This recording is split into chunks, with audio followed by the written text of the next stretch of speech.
Ang video na ito ay gagawa tayo ng fishbowl soup. Meron tayong patatas, repolyo, at saka kunting sahog na manok at fishball. So gagawa tayo nito guys, nakita ko lang din to sa YouTube. Try natin gawin, baka masarap, ewan ko. Simpleng ano lang do, worth of 50 pesos.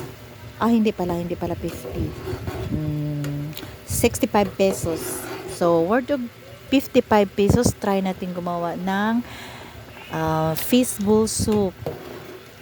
Yan. Pinakuluan muna natin yung manok at saka patatas. Sinali na rin natin yung mga kunting ricado dyan para sumama sa pagkulo ng tubig para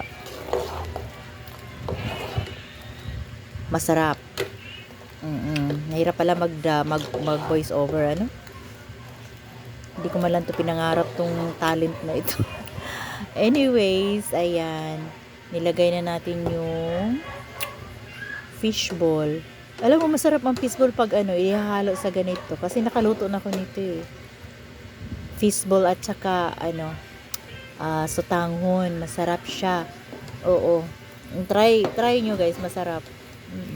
Aside doon sa iprito siya kasama ang kikiam, masarap din siya ipahalo sa mga ganitong mga soup. Excuse me. Masarap siya.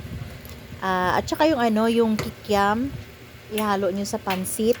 Masarap din siya. Na-try ko na din 'yon. Kikiam at saka pansit na yung stanghon siya. Ang kailangan natin dito ay ang sabaw. Sabaw daw.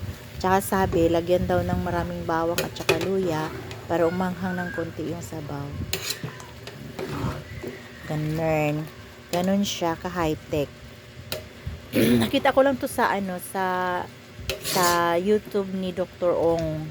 Para sa may mga ubo at sipon. Ito daw ang dapat.